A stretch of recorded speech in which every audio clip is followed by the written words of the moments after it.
irmãos com a graça e a paz do nosso Senhor e Salvador, Jesus Cristo. Amém. Nosso Deus, nosso Pai Celestial, nós somos gratos a Ti pelo dom da vida, pela salvação que temos em Jesus Cristo, nosso Senhor. Agradecemos o privilégio de sermos Teus filhos. Agradecemos a Tua palavra que é viva e que é eficaz. Que Tu possas, ó Deus, falar ao nosso coração através da Tua bendita palavra. Ilumina-nos com o Teu Espírito Santo para que possamos compreendê-lo. Use o Teu servo que ele seja fiel na exposição da Tua palavra. E nós te pedimos em nome de Jesus. Amém. Amém. Salmo 53, irmãos.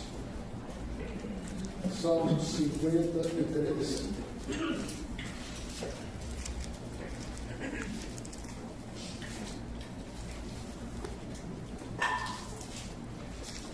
A palavra do nosso Deus diz assim, irmãos: diz o insensato no seu coração, não a Deus. Corrompem-se e praticam a iniquidade. Já não há quem faça o bem. Do céu olha Deus para os filhos dos homens, para ver se há quem entenda, se há quem busque a Deus. Todos se extraviaram, juntamente se corromperam. Não há quem faça o bem, não há nem sequer um. Acaso não entendem os obreiros da iniquidade? Esses que devoram o meu povo como quem come pão, eles não invocam a Deus. Tomam-se de grande pavor, onde não há a quem temer, porque Deus dispersa os ossos daquele que te sitia. Tu os envergonhas, porque Deus os rejeita. Quem me dera que de Sião viesse já o livramento de Israel, quando Deus restaurar a sorte do seu povo, então exultará Jacó e Israel se alegrará. Meus irmãos, nós vivemos uma época de intenso avanço tecnológico e científico. Nós percebemos isso na medicina, na odontologia, na engenharia, na agricultura, na pecuária, na indústria, na farmácia.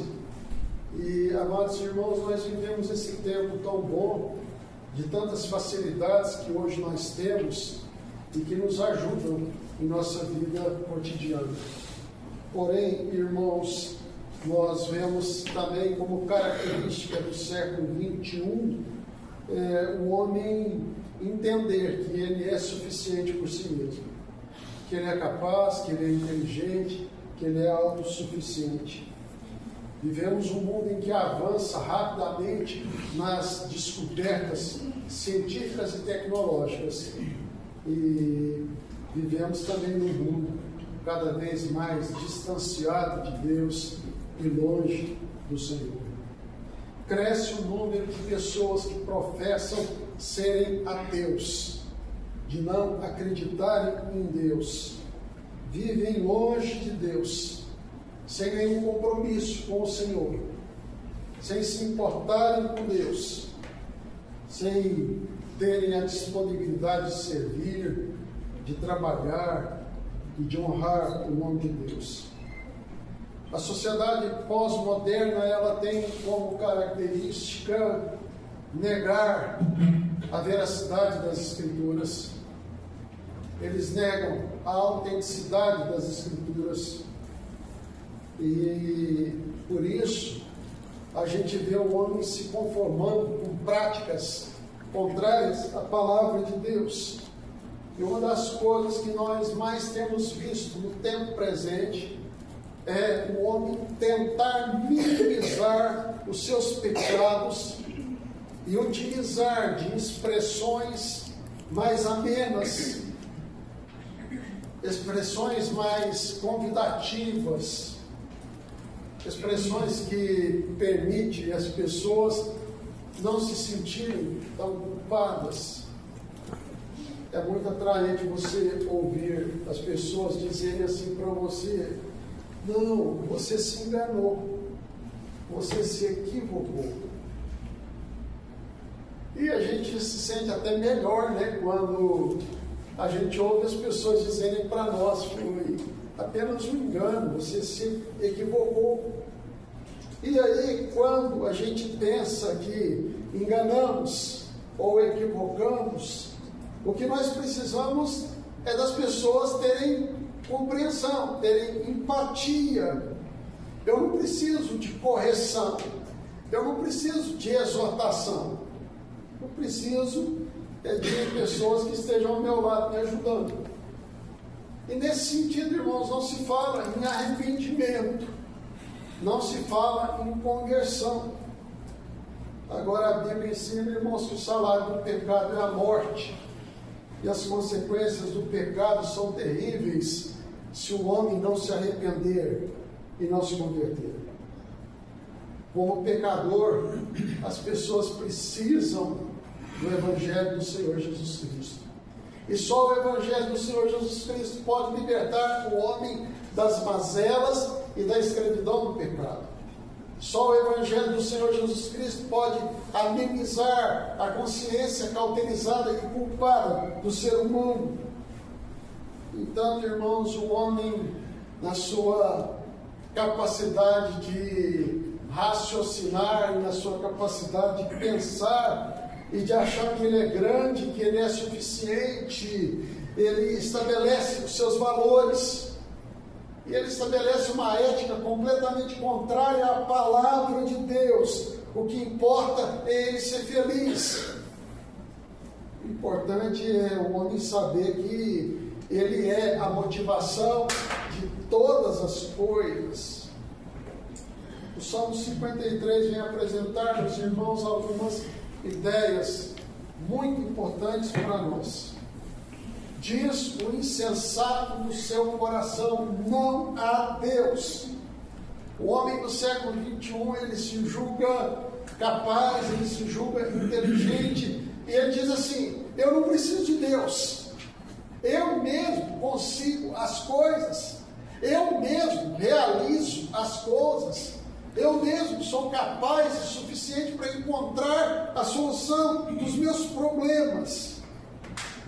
E ele faz o que for necessário para ele poder ter uma vida confortável, uma vida tranquila, mesmo que ele use de desonestidade, de fraude, de corrupção, mesmo que ele faça suas falcatruas. E é muito interessante a gente perceber que quando as autoridades são pegas em alguma situação em que a moral delas fica comprometida, eles logo dizem assim: não, o meu advogado vai falar por mim, e o meu advogado vai me defender, e lá eu vou provar a minha inocência. E é muito interessante, irmãos, que a gente olha para essas pessoas e a gente diz assim: são santos, não tem pecado, não fazem nada de errado, homens de reputação ilibada. Muito interessante a gente ver gente corrupta, desonesta, ladrão, fraudulento, e diz assim: não, eu tenho reputação ilibada, eu não tenho nenhuma mancha, eu não tenho nada que possa me acusar. E, meus amados irmãos, o salmista olha para o ser humano e ele vai dizer: o homem não é bom, como ele está dizendo que é. Ele não é perfeito, ele não é inteligente, ele não é capaz. E é muito interessante que a palavra insensato aqui tem a ideia de alguém que é inconsequente, que é estúpido, que falta sabedoria, que é louco. E eu quero pensar, irmãos, nas manifestações da insensatez dos homens. As manifestações da insensatez dos homens. Em primeiro lugar, naquilo que elas falam. Diz o insensato no seu coração: não a Deus. A característica, irmãos, dos homens insensatos é eles dizerem: nós não acreditamos em Deus. Deus não existe. O maior erro, irmãos, que o homem pode cometer na sua vida, a maior loucura que ele pode cometer, é dizer: não há Deus. Deus não existe. Meus amados irmãos, essas pessoas dizem assim: mas eu não vejo Deus, como é que eu vou acreditar nele? Se eu não vejo Deus, então Deus não existe. E aí, quando a gente usa a Bíblia, eles dizem assim para nós: não, o papel aceita tudo, isso aqui homens escreveram, e eu posso escrever qualquer coisa, eu posso escrever também que Deus não existe. E aí, irmãos, as pessoas, elas passam a acreditar em si mesmas, a confiar em si mesmas, elas se acham autossuficientes, e Deus não faz falta para a vida delas. Para que Deus? Para que Deus se eu tenho tecnologia? Para que Deus se eu tenho uma medicina avançada? Para que Deus se eu tenho hoje todo o conforto da minha casa? Para que Deus se eu posso viver sem preocupações, sem ansiedades? Eu não quero um Deus que fica ditando norma para mim. Eu não quero um Deus que fica falando de mandamento para mim. Eu prefiro não acreditar em Deus, eu prefiro seguir os meus próprios pensamentos, os meus próprios conceitos, do que me submeter a mandamentos que vêm de Deus para a minha vida e que tolhem a minha liberdade do pensamento, do insensato. Quanta insensatez a pessoa dizer: eu não acredito em Deus, Deus não existe. E é muito interessante, irmãos, que lemos o Salmo 115, as pessoas dizerem para nós: onde está Deus? E a resposta do salmista foi: no céu está o nosso Deus, e tudo faz como lhe agrada. Eu quero, irmãos, pensar em 3 exemplos bíblicos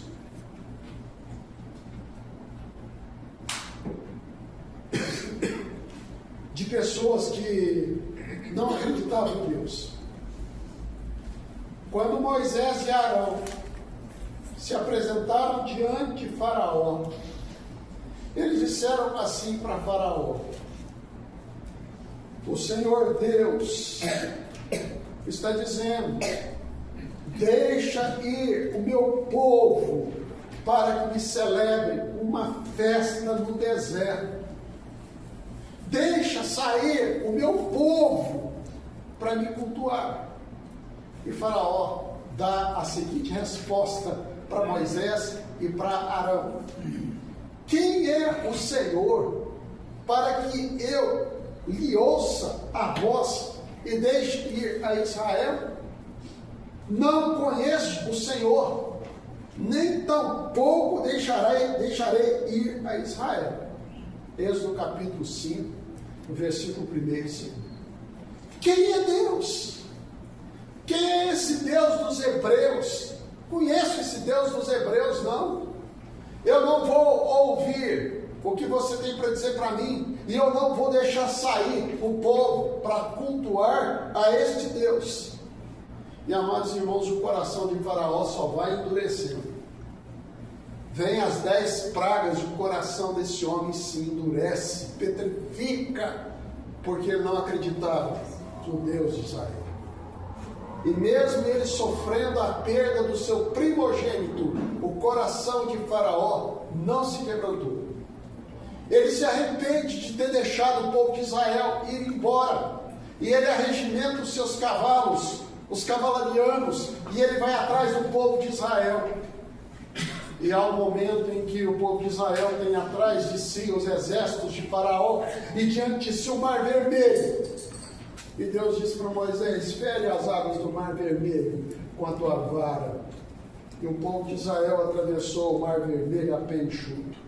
Faraó e os seus comandantes tentaram fazer isso, mas as rodas dos seus cavalos, dos seus carros, ficaram todas emperradas no meio do Mar Vermelho. E quando as águas voltaram, e o povo de Israel já tinha atravessado a pé enxuto o Mar Vermelho, Faraó e os seus comandantes todos morreram afogados. O segundo exemplo é bem prático para nós. Estaremos até estudando isso no domingo que vem na escola dominical, quando Nabucodonosor resolve fazer uma imagem 30 metros de altura por 6 de largura, por 3 de largura, de ouro. E ele diz o seguinte: reúne todos os comandantes, todos os líderes, e ele diz: quando vocês ouvirem a música tocar, a cítara, a harpa, a flauta, todos os instrumentos, vocês se curvem diante da imagem que eu fiz. E os babilônios fizeram isso, obedeceram a voz de Nabucodonosor. Porém, 3 homens que foram levados cativos por Nabucodonosor, vindos da terra de Israel, eles não se dobraram. E então Nabucodonosor manda estes homens virem e dizer: eu vou dar uma chance para vocês. E vocês vão ouvir o som da cítara, da harpa, dos instrumentos que tocarão, e vocês se dobrarão diante da imagem que eu fiz. E esses homens disseram: nós não vamos dobrar, não. E ele diz assim: então eu quero ver qual é o Deus que vai livrar vocês das minhas mãos, porque o poder da vida e o poder da morte está nas minhas mãos. E então Sadraque, Mesaque e Abednego responderam para Nabucodonosor: se Deus quiser livrar, Ele nos livra. Mas se não, fica sabendo, ó rei, nós não vamos nos curvar diante da imagem que tu fizeste. Nabucodonosor ficou extremamente irado. Ele chamou seus servos e falou assim: aumenta 7 vezes a capacidade de fogo da fornalha. E ele pegou esses 3 homens com os seus mantos, com as suas roupas, com os seus chapéus, os amarrou e os lançou na fornalha de fogo ardente. Era tão intenso o fogo que aqueles homens que lançaram os 3 na fornalha, eles morreram queimados. E de repente Nabucodonosor olha de cima e ele vê 4 homens soltos passeando na fornalha. E ele vai então reconhecer que o Deus de Sadraque, Mesaque e Abednego os havia livrado. Mas mesmo diante dessa experiência, Nabucodonosor ainda não havia convertido o seu coração ao Senhor. Ele era orgulhoso, soberbo. Esta é a grande Babilônia que eu fiz para a glória do meu reino. E Deus vai dizer assim: então você vai ver quem é grande. E você vai ser expulso. E você vai comer relva como os animais. E vai crescer pelos como as penas das águias. E as suas unhas serão como as unhas das aves. Nabucodonosor perdeu o tino. Ele se tornou como um animal irracional. E ele foi comer ervas. E cresceram os pelos como penas de águia, as suas unhas como unhas de aves. Tudo porque ele achava que ele era o maior. O terceiro exemplo, irmãos, está com Herodes. E Herodes, ele vai falar um discurso para os habitantes de Tiro e Sidom. E a voz da multidão foi essa: é a voz de um Deus, e não a voz de um homem. E diz a palavra de Deus que Herodes não se curvou diante de Deus, e que Deus mandou o seu anjo, e feriu a Herodes, e ele foi comido de vermes. Meus amados irmãos, é muito triste quando os homens acham que são tão grandes como se fossem deuses. E é muito triste quando esses homens manifestam a sua insensatez. Quem é esse Deus? Eu não acredito nele. Diz o insensato no seu coração: não há Deus. Essa é a primeira característica do homem louco, do homem estúpido. Ele não acredita em Deus. Em segundo lugar, irmãos, a manifestação da insensatez está no que ele faz. No que ele fala, não existe Deus. E no que ele faz. E ele vai fazer só coisas perversas. Corrompem-se e praticam iniquidade. Já não há quem faça o bem. Do céu olha Deus para os filhos dos homens, para ver se há quem entenda, se há quem busque a Deus. Todos se extraviaram e juntamente se corromperam. Não há quem faça o bem, não há nem sequer um. Salmo 53, de 1 a 3. Não há quem faça o bem. Se o homem não acredita em Deus, ele não vai praticar o bem, porque todo bem procede de Deus. Toda boa dádiva, escreveu Tiago, ela procede de Deus. Tiago 1,17. Irmão, se o homem não acredita em Deus, o que ele vai fazer é o mal. Ele vai revelar a sua perversidade nas suas ações. Eles corrompem, praticam iniquidade, não fazem o bem. Todos se extraviaram. Não há quem busque a Deus, nenhum sequer. E como é triste e desalentador ver que a estupidez de quem não crê em Deus não se evidencia não apenas no fato dele falar Deus não existe, mas no fato dele fazer tudo aquilo que é contrário a Deus, dele praticar o mal, de cometer o pecado com avidez e não fazer o bem. Essas pessoas não confiam em Deus, essas pessoas não temem a Deus, essas pessoas não servem a Deus, elas não dão honra e glória a Deus, elas vivem para si mesmas, cheias de orgulho, cheias de soberba, cheias de vaidade, vivem nos prazeres da carne, fazem as coisas que o mundo oferece, vivem e praticam os seus atos como se Deus não existisse, como se Deus não exercesse nenhum controle sobre a vida do ser humano. Essas pessoas não creem que um dia elas vão comparecer diante do tribunal de Deus e elas vão prestar contas de todos os seus atos.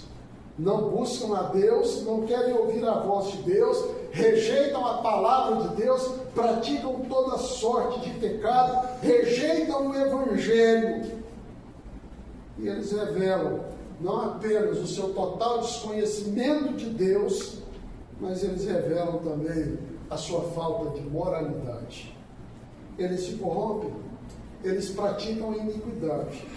E sem Deus, irmãos, o homem tem uma vida dissoluta, uma vida comprometida com o pecado. E aí a palavra de Deus diz assim: do céu olha Deus para os filhos dos homens, para ver se há quem entenda e se há quem busque a Deus. O homem não olha para o céu para contemplar a Deus, mas Deus do céu olha para o homem para ver aqueles que o buscam, para aqueles que o amam, para aqueles que o servem, para aqueles que obedecem a sua palavra. E Deus vai constatar, irmãos, que a maioria dos homens estão vivendo dissolutamente. Eles não são capazes de fazer o bem. Muito interessante que o apóstolo Paulo vai tomar este texto para defender a tese teológica do livro ou da carta aos Romanos, aonde Paulo vai mostrar que todos pecaram e carecem da glória de Deus. Não há justo, nem um sequer. Não há quem entenda, não há quem busque a Deus. Todos se extraviaram, almas se fizeram inúteis. Não há quem faça o bem, não há nenhum sequer. Aí Paulo começa a enumerar as ações perversas destes homens que não temem a Deus. A garganta deles é sepulcro aberto, com a língua urdem engano, veneno de víbora está nos seus lábios. A boca eles a têm cheia de maldição e amargura. Os pés são velozes para derramar sangue. Nos seus caminhos a destruição e miséria. Desconhecem o caminho da paz. Não há temor de Deus diante dos seus olhos. Romanos 3, 10 a 17. E aí Paulo vai dizer: todos pecaram e destituídos estão da glória de Deus. Romanos 3, 23. E depois Paulo vai dizer: o salário do pecado é a morte. E de fato, meus irmãos, essa é a realidade do homem que não teme a Deus, que não confia em Deus, que diz que Deus não existe, que vive como se Deus não existe. E o salmista vai perguntar, irmãos, no versículo 4: acaso não entendem os obreiros da iniquidade, esses que devoram o meu povo como quem come pão? Eles não invocam a Deus. Olha bem, irmão, sabe o que ele está dizendo? Para estes homens praticar a maldade, a crueldade, é tão natural quanto comer um pedaço de pão, uma fatia de pão. Imagine você acordar e tomar o seu café com um pedaço de pão e sair na rua e matar o seu próximo. Meus amados irmãos, os homens têm feito isso. Eles humilham, eles insultam, eles desprezam, eles rebaixam, eles depreciam, eles exploram, eles não têm nenhum senso de justiça. Ofendem, magoam, humilham, aviltam, matam, destroem, como quem come um pedaço de pão. Com a maior frieza e com a maior naturalidade. O que falta, irmãos, ao ser humano é o temor de Deus. O temor de Deus é o princípio do saber, mas os loucos desprezam a sabedoria e o ensino. Provérbios 1:7. É loucura, é insensatez dizer no coração: Deus não existe. Também, irmãos, é loucura e é insensatez viver na prática do pecado. Eu quero dizer, irmãos, que muitas pessoas acreditam que o que está faltando para elas serem felizes é o dinheiro. E eu digo, irmãos, não é o dinheiro que está faltando nos nossos lares. Não é o dinheiro que está faltando nas nossas vidas. O que falta na vida do ser humano é a presença de Deus. É confiar em Deus e é depender somente de Deus. Na fala, o insensato diz: Deus não existe. Nas ações, o insensato só pratica o que é mal. Agora, irmãos, os insensatos, eles tomam-se de grande pavor aonde não há o que temer. Olhemos, irmãos, para o versículo 5. Tomam-se de grande pavor onde não há a quem temer, porque Deus dispersa os ossos daquele que se tira dos envergonhas, porque Deus se rejeita. Eles se acham donos absolutos da verdade até quando vão se deparar com situações que vão trazer pânico, pavor, horror. Quando eles se sentem ameaçados com o pior de todos os inimigos, não é eles matarem os outros, mas é eles morrerem. E aí, irmãos, eles não têm esperança. Eles não têm Deus para confiar. Eles não acreditam em Deus. Eles só fizeram o que é mal, por isso eles se tomam de grande pavor, aonde não há nem o que temer. Porque eles sabem intimamente que tudo que pensaram, tudo que falaram e tudo que fizeram é somente perversidade, maldade, corrupção. Chega um dia, irmãos, em que o pavor tomará conta da vida destes seres humanos. Há um relato histórico da enfermeira que cuidou de Voltaire, filósofo, nos últimos dias da sua vida. E essa enfermeira relata o seguinte: nunca mais eu quero ver a morte de um ateu. Tal o desespero diante da morte. Chega um momento em que o dinheiro não serve para nada. Chega um momento em que as conquistas tecnológicas e científicas não servem para nada. Chega um momento que a fama não serve para nada. Faraó morreu afogado no Mar Vermelho. Nabucodonosor comeu relva como animal. Herodes morreu comigo de velho.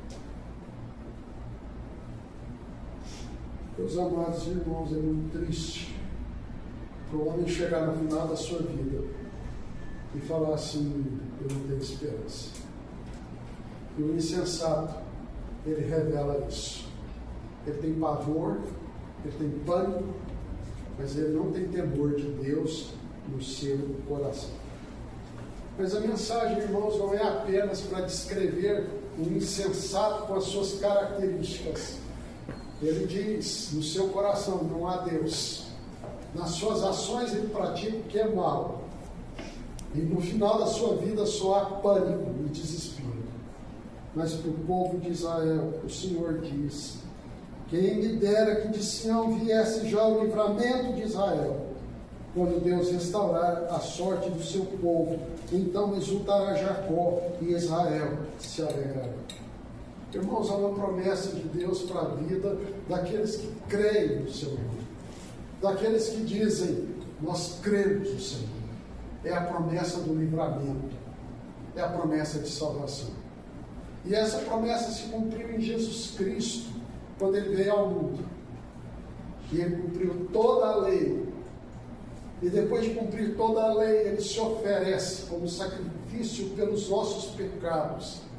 Ele entrega a sua vida lá na cruz. Ele derrama o seu precioso sangue, que nos lava e nos purifica de todo o pecado, para que nós possamos dizer assim: eu creio em Jesus como meu Senhor e meu Salvador. Amém. Ele é o Deus da minha vida. Ele é o meu Redentor. E meus amados irmãos, Deus quer tirar o coração incrédulo, o coração insensato, o coração estúpido, para nos dar um coração que confia no Senhor, que teme ao Senhor, que anda nos caminhos do Senhor, que obedece a palavra do Senhor. E Deus assim nos dá uma nova vida. E assim, se alguém está em Cristo, uma nova criatura, as coisas antigas se passaram, eis que tudo se fez novo.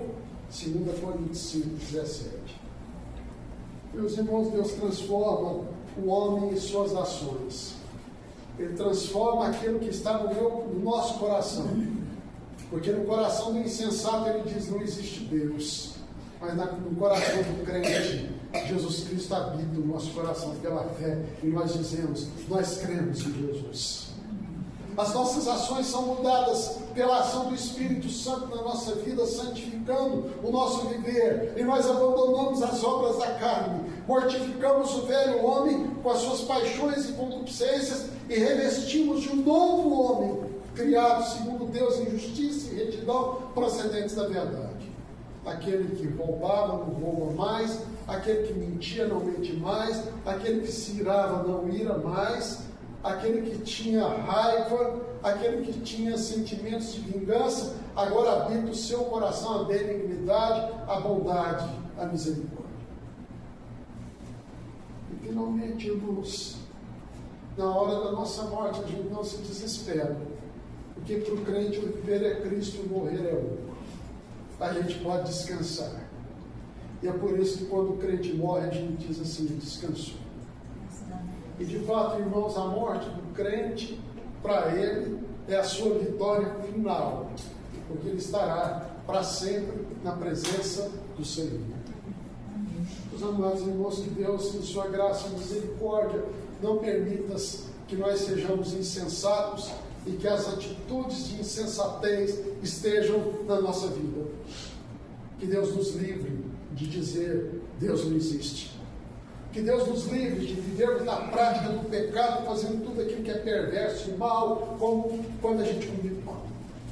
E que Deus nos livre de termos que enfrentar o pavor, porque não há esperança no coração daquele que não crê em Deus.